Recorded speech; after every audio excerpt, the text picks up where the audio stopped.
Welcome to Ignorance Unleashed with your host Salvatore Cavalieri. In just 10 minutes, enjoy no-nonsense insights with a dash of humor and absurdity. Approved by his psychiatrist and wife because they agree he needs this outlet. Hey. So recently I had a podcast regarding the 12 economic factors that are very, very important when you're deciding where to invest. Remember, you have the whole country to select. Then you have regions. You have the east side, the central side, you have the mountain side, and then you have the west coast, the highlands, okay? So you need to do that. Okay, and one of the determinations for me to do that, if I'm going to do here and there, it is what kind of laws, tenancy laws, are in place. Okay, so what are the tenancy laws in Colorado or California or Florida, for that matter? Do they help me or not? Or are the kind of tenancy laws where the tenant becomes practically the owner of the property, not the owner?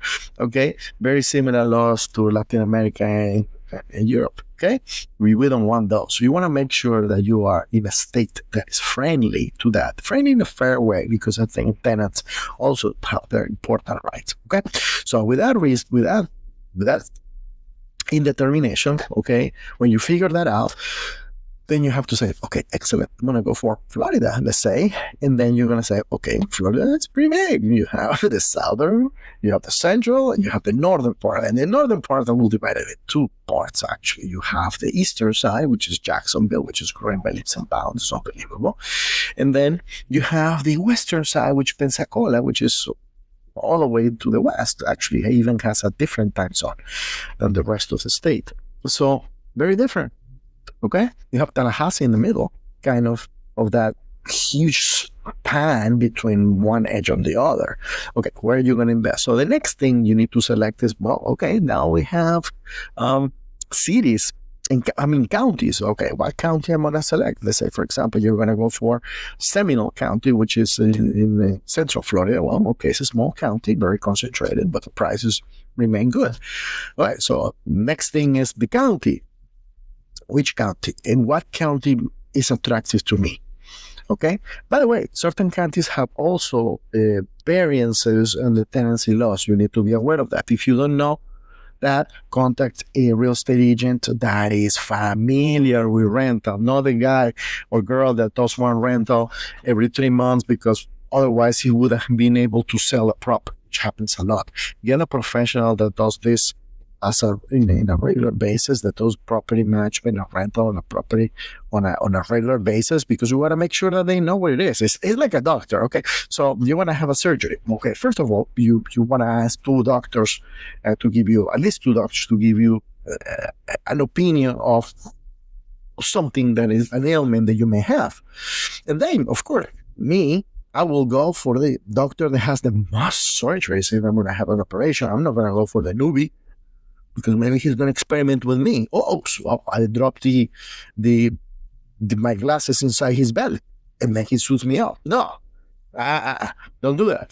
So if you're going to get into this, get with a local expert that really does this for his life.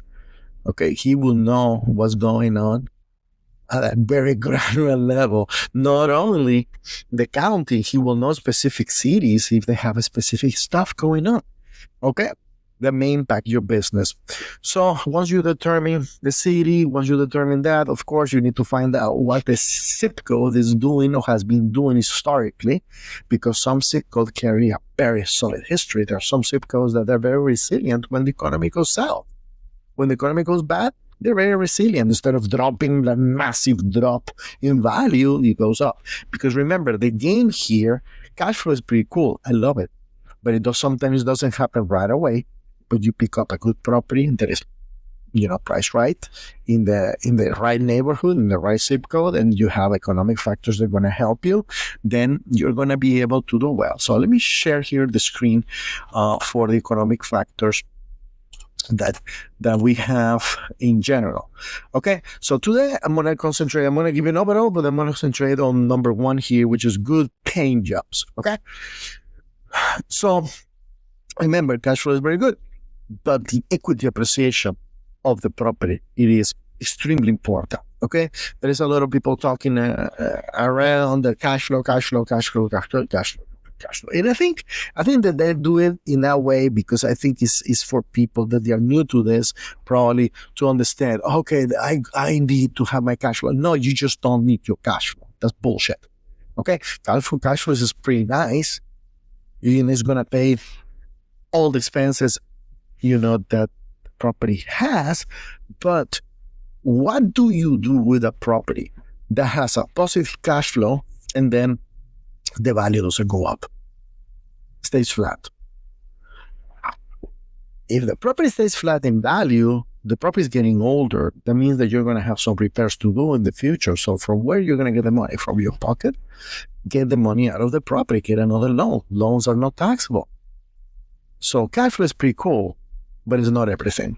So whatever the other gurus out there are saying, they're not saying the whole truth and nothing but the truth. They're saying half of it. You need equity appreciation. And by the way, some of those gurus are saying that. So people come to them with deals and they pick up the deals. So other people are doing the work for them. Okay? So that's the way it works. Okay? Because finding the property, finding the deal is extremely time consuming, and it does not happen, every day. Like some of them would pretend to show. Okay, but I'm getting off the chart. Okay, so let's talk about the 12. The 12 quickly. Good paying jobs, highways, airports, ports, schools, safety, health and medicine, entertainment, natural factors, population growth, access to food and market, and level of commercial and residential occupancies or vacancies. Okay, so those are the 12 that you need to look at and make sure that property you're going to invest at least clicks 8 of them. Okay, so let's go good paying jobs. What does that mean? If you're going to buy a property and it's going to be located in a place that has only one industry or source of employment going on around it, you may be setting yourself for a problem. Why? Because if that particular industry goes into recession, you will feel it really fast. It is way much better to find and purchase property where you have a diversity of jobs. Okay, so let's say, for example, if you buy in a place that is strictly service oriented, where you have in a corner the Subway shop, and right there you have the typical insurance company and the nail shop over there, and that's what it is in the city. Wow, those people that work there, God, thanks them for what they do, but they don't earn much money. They just don't earn much money. That means that the rent is going to go up in value very little in that particular location. And also the appreciation of the property. It's not going to go much. So when selecting a location, you need to have a variety of jobs in different industries. For example, a little bit of medical, or a lot. A little bit of manufacturing, light or heavy. A little bit of construction. Okay. Also, you need to look if there is construction and just being created, for highways and infrastructure, which is the next topic. But you have to look at that as well. You need to see if there is a university close by that is hiring or has a staff of high-paying researchers and engineers in there. Okay. You have to look if there is other high technologies being located. High technologies mean aerospace or something like that. You have to look at those things, because then the economy, it is going to be healthy. Because the economy, if a particular industry goes, let's say, for example, we have a recession. Well, if you have a recession, one of the first expenses families tend to cut is travel. You just don't. They, instead of taking a 10-day vacation, maybe they take a 5, or maybe they don't take anything. They do a staycation, which is a fancy word to say you're screwed. You need to stay home. Okay? So if you have a recession in a particular industry, it's going to affect the number of tenants you're going to have, or how fast do you rent that empty place because the last tenant left. Okay, variety of jobs is extremely important. You have to be different industries. Okay, let's say, for example, the economy is into recession, but you are near military bases or military services, near military services. Well, when the economy goes into recession, the government has to spend more money on military and research and development in the military. So that can help you.